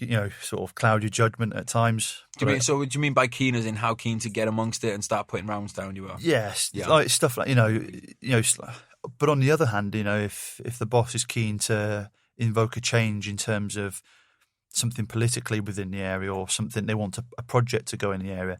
I know, for example, again, and I'll revert back to this same operational tour, our OC was who was the officer commanding of the company, was extremely keen on getting a local police checkpoint put in this town. Really keen to do it. But the locals probably weren't. Long story short, after we left, that local police commander, who was ex-Taliban, turned on everyone, stole the police truck, stole the weapons, beheaded all the local police, and left. And let's just so people know as well, police there are not the same as police here. The locals don't like them because what they generally do is they force people to pay like bribes and stuff like that. They act as like gangsters more than it's not. We shouldn't even. I don't think we should even refer to them as police. These were even less. These were called. So they probably post shooters as we were coming in. They did two things. You have the Afghan National Police, which is what you were talking about, which we were starting to partner sort of the year or so before us. But they then brought in these things called the Afghan Local Police. Right. So they were recruited as local as possible to that area, and the commander wasn't necessarily from the area, but they were trying to put in these local police forces to control the area because the national police were busy, same as the army. So they tried to put in these Afghan local polices who were arguably potentially even more corrupt than what. I mean, I know it in Basra as well. I know a few lads that have shot Iraqi police, and that wasn't fucking because they wanted to. That was because the Iraqi police were quite often part of the Jaish al-Mahdi, which was our main opposition. And they were, if not passively involved, sometimes actively involved. Like one of the lads, literally these guys are firing at his patrol from an Iraqi police vehicle. You know, so it's mad. It's very hard to get. I was fucking there, and I find it hard to get my head around it. Yeah. You know, this isn't the same as like North Wales police around here coming over. Like this is like your local copper turning up and like because you're like, oh, we've got joint patrol with the cops later in the day. And you see a police car coming. Oh, here they come. Nope, they're going to open up on you and drive off. And they'll have internal disputes in there. It's very hard for us in the West, man, to get our head around the culture of it. Like I try. I've put a lot of effort into it to try and understand it. And just unless you live it, unless you've been brought up in that culture, you'll never fully understand it. Like when I go to America, you know, I like to spend vacations in America. When I go there's cultural differences between America and the UK. Massively at times. Yeah, massively at times. Like literally, there's one book, I can't remember who it's written by now, and I think we used Stephen Colbert. No, not him. But there's a book called If Only They Didn't Speak English, which is basically saying that, like, if Americans didn't speak English, we wouldn't think of them as being that similar to us. It's just that literally because it's like, oh, they speak English and they live in a place called New York. Yeah. Like, and there's those kind of names in the thing that were similar. But a lot of the cultural differences, I think as soldiers, we probably have less cultural differences because we're quite martial. You know, we're more comfortable with, not to say all Americans like guns, because obviously some don't, but we are more comfortable with that kind of thing. We're more, I think but we're also more patriotic. Yeah, without doubt, we're more, we're more kind of like patriotic and you know, and do you think soldiers? Oh right, soldiers. I thought you meant just as no. people. Sorry, mate. Sorry. No, so I think soldiers we have a sense of patriotism, which doesn't mean like we just go around thinking everything our country's done is great, but we understand that we are better off than a lot of fucking places in the world. Because here's the thing, right? When Mrs. Miggins is saying that we're a third world country because a bin doesn't get emptied occasionally, that doesn't make a third world country, Mrs. Miggins. Like, I think one great thing about the army, because sometimes, when I'm complaining about the army and stuff like that, I'm not actually most of the time complaining about the army. What I'm usually complaining about is the MOD.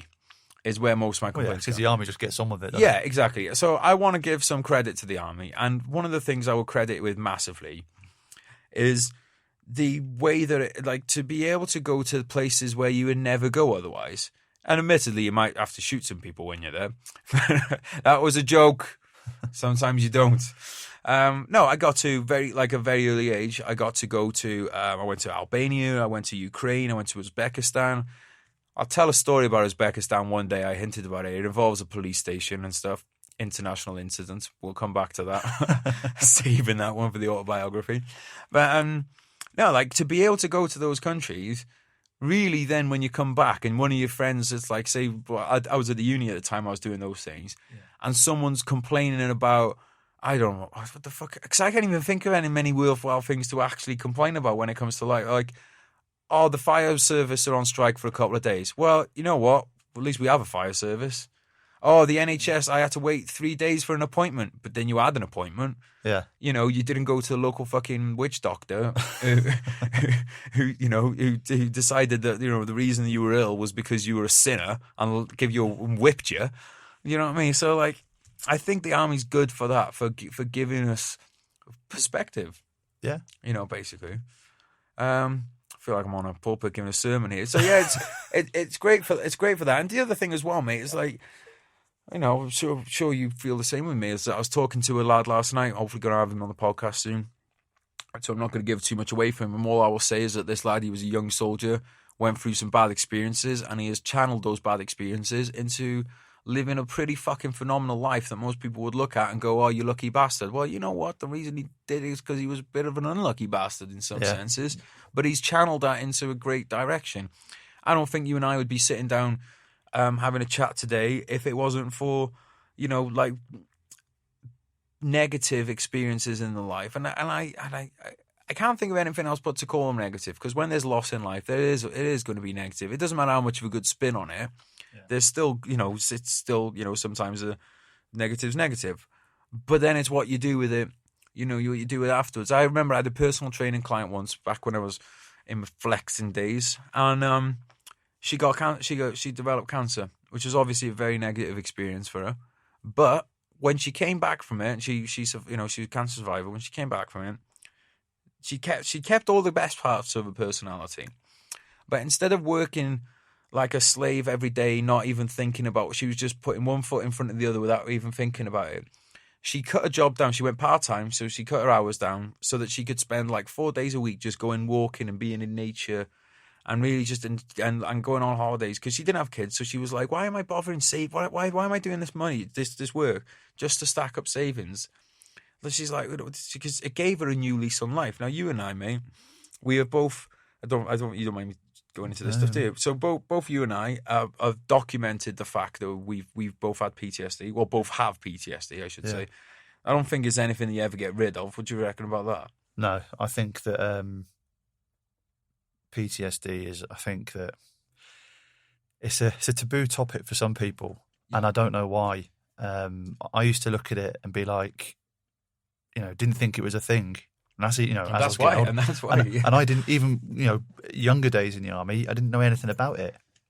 So I think that it does seem to be like I struggle with this one because I think I go back and forth between thinking, is it a modern thing because we're not exposed to stuff, or is it a modern thing because we're told it's okay? And my thing of thinking about it now is, I think I've fallen on the position of it exists more now because we don't have context for these experiences that we're seeing. So, for instance, most people, I remember like when we were in Iraq, there was one day a sheep was getting butchered on the side of the road, and lads had never seen it. So I had farming family and stuff, so I kind of like knew about the circle of life like that. But the lads had never seen it, and I'm thinking, isn't it a bit mad that we're out here to shoot people and like lads are blown away by seeing a sheep get it? So I think that's part of it. But the other part of it is I'm sure that it has existed, but it's just been suppressed.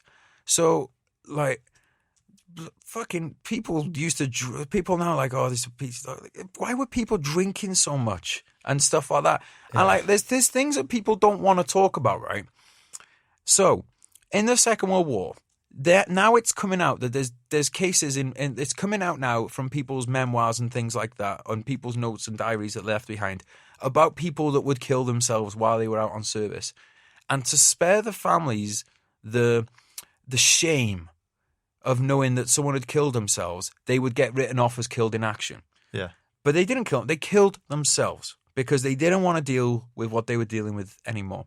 So if you look at the numbers, the official numbers, and say, oh, suicides in veterans and stuff like that, it was a lot small. We don't know because the doctors would think that they were doing the right thing, or the officers, by writing it up as a killed in action. So we can't rely on those kind of figures. Also, we know now, which is a lot of dirt is getting pulled out in society now. So we're finding out more now about domestic violence. I'm 35 years old. I didn't know what domestic violence was really. I was very fortunate that, like, I didn't feel like that was something that was around me really kind of growing up. Some people, yes, it probably definitely do. I mean, a lot of lads in the infantry that I was with, they had that in their family. But from talking to a lot of them, they thought that was just their family, you know?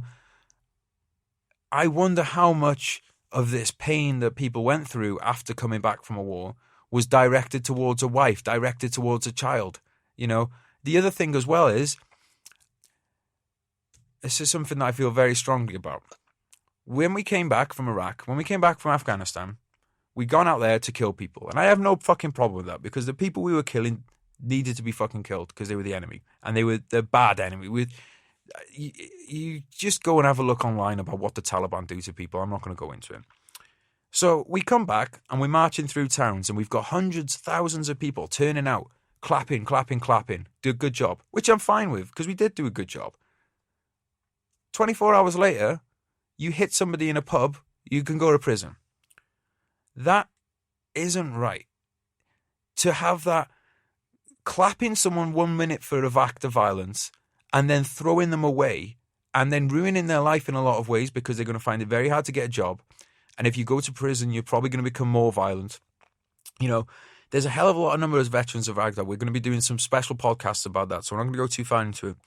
But back in the day, mate, when I was 18 years old, you could have a fight in town And the fight was the fight, and it was done. I remember once we were having a fight. There was two big groups of us out in the middle of the road, out by Liquid in Wrexham. Shout out Liquid. Oh, it's not even called Liquid now. Fucking hell, I'm old as fuck. But this cop car came. We're like, oh, fuck, police are here. And it slowed down to edge around us and drove off. And like, you know what I mean? And like, I think like a lot of blokes coming back from the earlier wars would have been able to sometimes get that thing out of them. And I think one of the reasons PTSD is manifesting itself more in people now is because we have no outlet. Like there's you and me right now, you and I can sit down, we can have a chat about it, you know, and it's getting out. But you and I are only at this point now because we've gone through the very unhealthy outlets and you know, and all that kind of stuff. I think that the way we normalise behaviour, which is what you just alluded to there, that's normal. That's like that happens in the army. Often, blokes will go and have a scrap, and it's the way we normalise that, and it's the way that I probably have a different sort of standpoint on it. Not standpoint as such, but for me, those incidences that happen with me are swept under the carpet for me. Right. Now, I think that one of the things I do sort of try and think about is that what would have happened to me if I'd have been punished for those incidences? Would things be different for me? Would I have had a bit of a culture shock sooner and gone, well, maybe this isn't normal, maybe I need to sort this out? Yes, yeah. Do you know what I mean, mate? Because you're given an outlet. So people think, right? Because I'm assuming we've got people from all kinds of different backgrounds and stuff listening now. People assume that PTSD means lying in a dark room crying. And you know what? Maybe sometimes it is lying in a dark room crying. But sometimes it's the ever-present thought of threat. So you might have PTSD and never have had a crying day in your life. But what you have had is, what I used to get really badly was when I stayed in Manchester. I was in Manchester, moved there for a while. The reason I moved there was because my PTSD got bad to the point that I couldn't be around my family because I was just exploding all the time. So I moved to Manchester. And I'd go to the Arndale Centre in the city centre, and I was so alert and overwhelmed by all this information I was trying to process about possible threats that I would get so much pain in my shoulder that I couldn't actually raise my arm sometimes. And that was because the tension of, and I on a logical point of view, I didn't want to think this way, but there's a lot of Muslim men around there. And the last time I'd seen a lot of Muslim men of that age was in situations where I was expecting to get blown up at any moment. So there was a logical part of my brain that was saying, Kez, don't fucking worry about it, mate. You're going shopping. You're going to buy a nice new pair of trainers because buying stuff makes you happy, as we all know. Don't worry about it. These people are not a threat. But the lizard part of my brain, which is the oldest part of your brain, which deals with fight or flight and all that stuff, that was telling me, fucking hell, something bad is about to happen here. Mate, where the fuck is your weapon? Where is the rest of the platoon? Now, that's not going through, it's in the movies when you got people like, oh, I can't turn her off, man. It's not going through your head like that. You're not thinking that, but you don't need to because the subconscious is doing that for you. When you breathe, you don't think about breathing, right? And the reason you don't think about breathing is because you have to think about it. If you got distracted, you die, right? So your fight or flight response and everything like that is an automatic response because if you have to think about things, then if you have to think about it, you go, all right, this seems like a dangerous situation. This guy stabbing me at the moment doesn't seem like he's up to much good. I wonder what's going on here. If you think about that, you're dead. So through all the training and all the experience that you get on tour, you learn to react quickly. That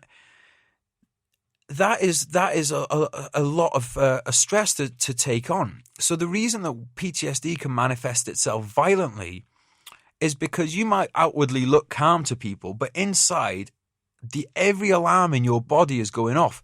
So when somebody says something to you, so let's carry on with the shopping analogy. So you're out shopping, you're in Ardale Centre, you've bought your nice trainers, you can't lift your arm up because of fucking crippling shoulder pain, and you're like, let's say you're with a friend or a family member, and they go, can we hurry it up? And they just raise that little stress level. Inside you, your stress levels are just already past your eyeball, and it's the straw that breaks the camel's back. And you'll lash out at that point, be it verbally or maybe physically, so again, like you've gone let's say you go for a drink, the bar's busy, there's a lot of noise, you're trying to process it all, you're pissed off with yourself because you don't want to fucking think that way, and then someone bumps into you and gives you a look of fucking dickhead, bump, you fucking hit him, and instantly you go, oh shit, I did not want to hit that person. You're not making a conscious decision to do it. Yeah. It's a hair trigger, and these triggers have been put in us. And I think if you put something in something, you can take it out. Ooh, that's what she said. Let's try and lighten this up a little bit. But no, see, like that's how it is. And so if you take away anything from this podcast today, guys, I want you to take away the fact that PTSD does not mean crying in dark rooms all the time, right? It can be anger. It can be the total opposite of crying. It can be someone who walks around like a fucking volcano on the edge of eruption all the time. And that is as unhealthy, if not more so, than being crying in a fucking room. Because at least when you're crying in a room, you're not fucking really damaging many other people. But like, when we look at dealing with PTSD, we have to look at this as a society, because it isn't just a group of individuals that are affected. It has massive fucking ripples and waves. I think with PTSD, I think, with any mental health, but obviously we're talking about PTSD and specifically sort of military related PTSD, is that for me, one, you've got to admit to yourself that there's an issue, because you can go around, because you can't explain it, because you don't know what it is. You probably went around for a while not knowing not thinking, nothing wrong with me, I'm just acting out, I shouldn't have made that decision. It becomes a new normal. Yeah. And you can't explain it. And until you turn around and flip and just go, you know what? This isn't normal, and that can be a really strange point for you. So what was your moment then when you realised that? When I realised it was an issue? No, when you realised this isn't normal, this isn't... Because before you answer that, to people, things don't, you don't go to bed one day and fine and you wake up the next day and you're like this. It's a creeping thing. So you don't actually, it's like when someone's losing weight and they don't see it because, let's say you're losing weight and you don't see it because you see it every day, and you see someone you haven't seen for 2 months and they go, oh my God, you've lost a lot of weight. That's kind of what it's like. It creeps on you so you don't really notice it. So what was that moment when you were like, oh, fuck, I've changed. I'm a different person than I was? I was actually in a psychiatric hospital. Right, that's fair enough. So we'll wrap up the podcast there. Yeah. So what happened is that there was a number of events, significant events that led up to me, a doctor saying, you need to go to hospital. And it was whilst in that hospital, in this safe environment where you were watched constantly. I wasn't allowed a phone charger on my own and stuff like that. It was literally, I had to hand my phone in to get charged if I wanted to be charged. Observed whilst eating food, things like that. It was at that point where you sort of calm down. There's nothing's going on in life around you. You got a TV there. It was then I was like, I've got an issue. But leading up to that, I'd already been put on sick leave from the army at that point. For PTSD? Well, it wasn't diagnosed at that point. So what happened is, we'll go back slightly. I was in Germany. That was where my unit was based. And I'd gone out for a run one day. So this was 2017. Gone out for a run one day. And same running route we do quite often. It was a 5-mile route. I just went out for a jog. And I ran past this cornfield. Now, I'm not a massive fan of cornfield. So, cornfields, people, the reason that they bring back things for us is not because of scary movies that we've seen, because in Afghanistan there's a lot of cornfields. And yeah, I know where you're going to go with this. So just so you know, as Sean goes on with his story here, you will see a lot of cornfields, and you might have fought in some cornfields and that kind of stuff. Yeah. So I'm on this run, and I always have my watch on. I was always timing, fitness conscious, and 100% was then. And next thing I know, I looked at my watch. There's about 40 minutes thereabouts, and unexplained. I'm stood in this cornfield. Middle of the day. I'm like, what the fuck has just gone on? all sorts could have happened to me. I had to check my ring piece, mate, to be honest with you. But no, literally, I was like, that's not right. So anyway, I just cut the run short. I went back to camp, and a few of my friends had said, over the years, coming up to that point, maybe you should go and speak to someone about, some of your outbursts. So, civvy friends or military friends? Military friends. Right. So they've gone, a couple of them, maybe you should go and speak to someone. And as you do, you're like, no, I'm all right. Or I'll do it. So I actually went and spoke to a doctor and I said, look, this has happened. Can't explain it. I'm not sleeping as well as I used to. I'm having a few dreams that are uncomfortable for me, all that sort of stuff. And so they put me to the mental health team, and we started going through a few pieces there. They thought it may have been a bit of work-based stress at first. Sort of makes me laugh, to be honest with you. But we went through a bit of that. But during this period, I was posted to the UK, to what used to be OPTAG, the Operational Training Advisory Group. It's now the Mobilisation Centre or something like that. So I'm there, and I turn up, and I don't turn up to work, but we went on a holiday anyway straight away when we arrived back in the UK with some friends from Germany. And the second day, or the first day we were there, the guys were doing a barbecue, and I sat on the other side of the pool. These are 3 close friends of mine, planning my suicide. Jesus, man. So I sat at the other side of the pool on a family holiday. I thought you were going to have to say something funny then. No. I wasn't ready for that one. So if your listeners, there's a few shocking points. Don't worry, we're going to finish the podcast on a light note. Stick with this because it's fucking important. But I was sat there and I was planning my suicide. And now for me, this was normal. I was reading a book. I can't remember what book it was, but I was reading a book and I was like, I just put it down for a second. I was like, right.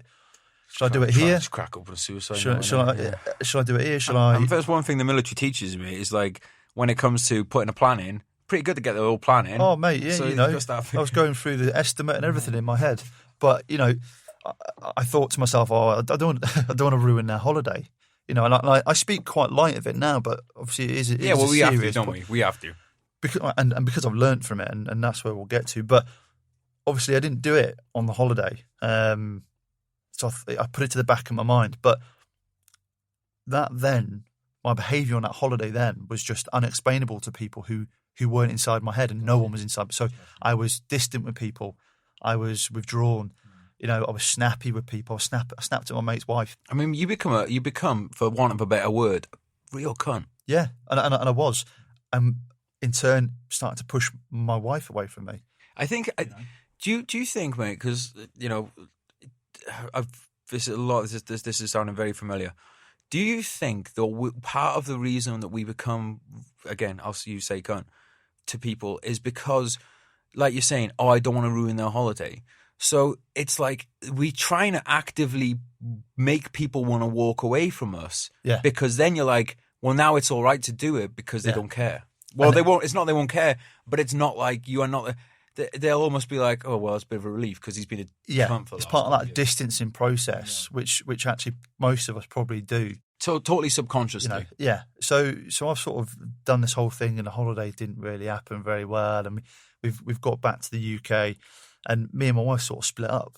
Living in the same house, because whilst what the doctors were saying was, because I was on sick leave, they were like, well, no, you can't really be around the army, so we can't put you in the block.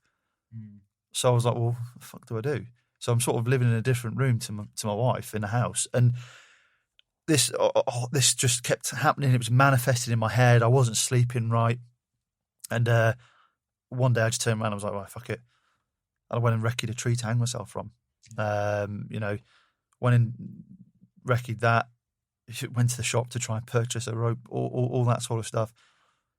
She found me, en route, because she just got this feeling that there was something not right. And, essentially picked me up and took me home. Obviously, we had a bit of a long discussion. I think it was at that point where she realised there's something wrong with, not just being with a him. dickhead. And obviously, I was just then starting to get into the mental health chain within the army in Woolwich in London, which was difficult in itself. I had 2 hours commute to an appointment to talk about stuff that was upsetting, to have 2 hours back.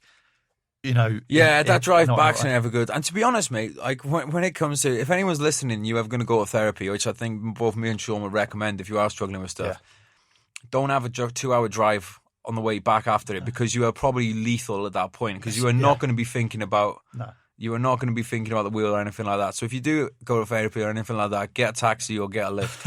No, seriously, man, I've definitely done that. Because it wipes you out. What I figured out, me and my family figured out, was like, I needed to be left alone for the rest of the day after I'd been in and done it, because like it pulls, and it has to. It pulls everything at the surface.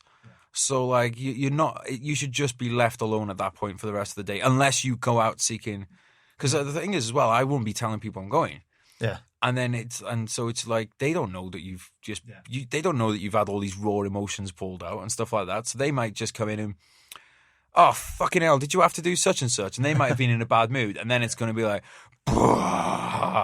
the fucking anger genie will explode. And it's a difficult time, mate. And I went through this sort of up and down stage of trying to sort myself out. I didn't want to be on any medication. Eventually, the doctor was like, mate, you need to go on medication. So I got medicated.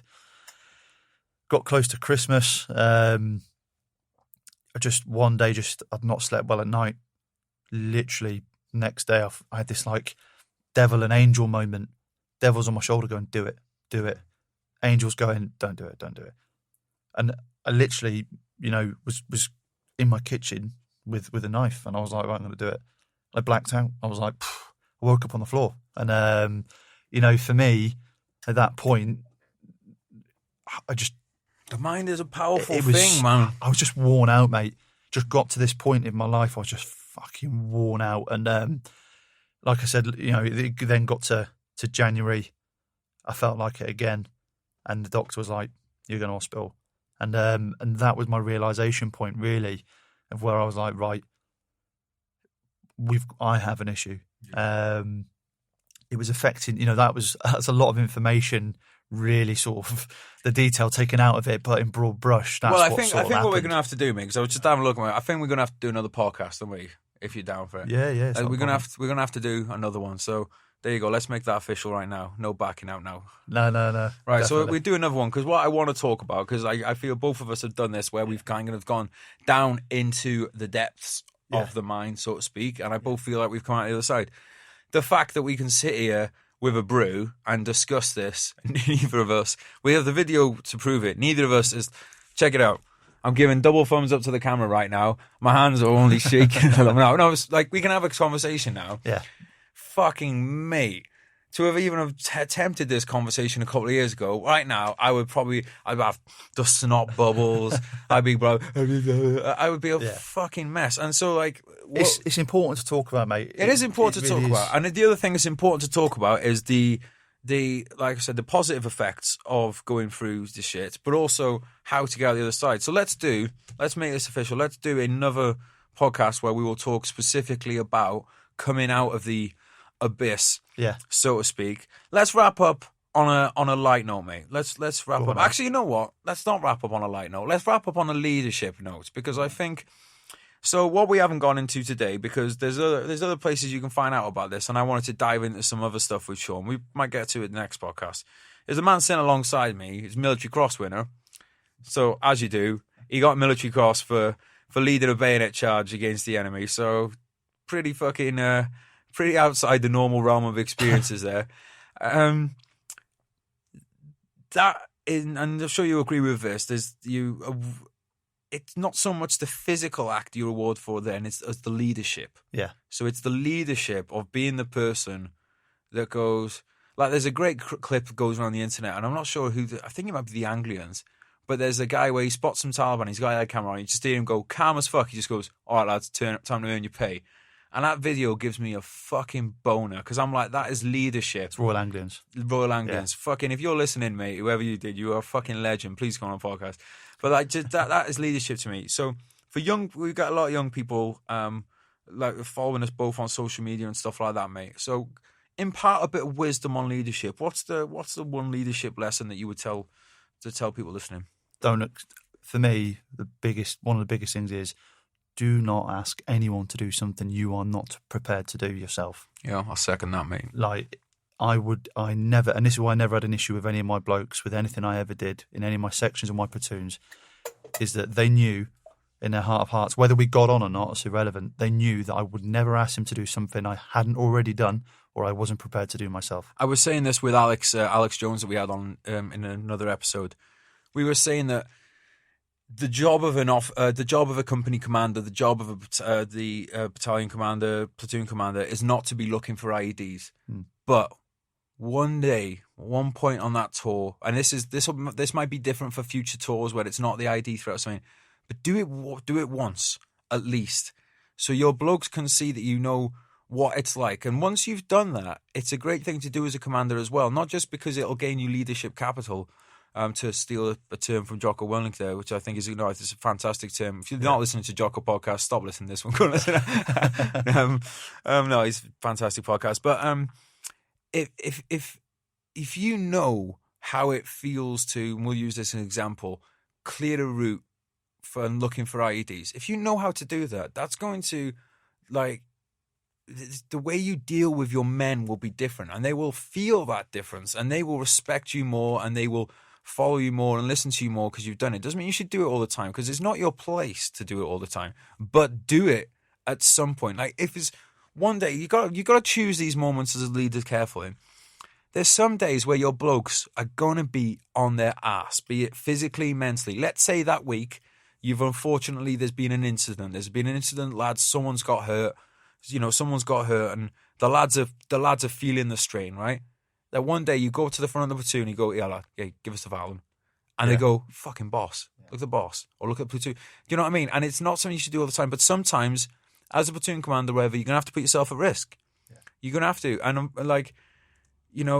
that's how it is, and it happens. This isn't like, hey, nobody's doing this, go out and do it. It happens, but if you're going to be in that position, make sure it does happen. It's mutual respect with the boys as well, because if they respect you, you respect them. Massive. The day the action I was awarded at Military Cross 4, as much as my effort as the blokes, the one guy that I was like, right guys, you and you are coming with me.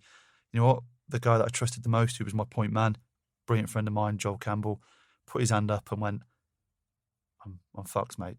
I am chinned. He went, you need to, and that there is moral courage. Yeah, it is. For him to turn around and say, he would have been with me, but he was because the fact is that his bravery is not in doubt, because he's a fucking point man. And if you walk points, even once, you got balls. Yeah. So it does, and that goes for a lot of things in life. Sometimes, dude, it's like you and me with a PTSD. You got to put your hand up at some point and say, I have a problem. You know, mate. Thank you so much for fucking coming on today. This has been a pleasure. Cheers. I'm actually really looking forward to the other one. Let's get that on the go nice and soon. Yeah. All right. So, guys, thank you for listening to Veteran State of Mind. Wherever you've tuned in, you find us across the network. If you're listening on audio right now, we've also got video up on.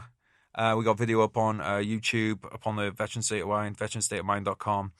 If you want to get in touch, you can find me. Actually, let's do yours first. If you want to get in touch with Sean, Sean is Instagram, SeanJ_1987. Any others you want to? Twitter. I'm a big avid fan of Twitter. Jones6876. Is that an army number? Right, my last four, mate. That's more standard. That's about it for now. I use them platforms the most. And guys, I'll also I'll put his the tags for Sean's accounts. I'll put in the social media for this and up on the website. So you can find Veteran State of Mind. You can find us veteranstateofmind.com, at Veteran State of Mind, Instagram, Facebook, all the usual kind of places. And you can find me on at GRJ Books, one word, Golf Romeo Juliet Books, Instagram, Facebook, all that kind of stuff. So thanks again for listening, guys. Any questions you got for the podcast, any of that kind of stuff you want, just hit us up, send them in, no dick pictures, and I'll catch you next time. Cheers.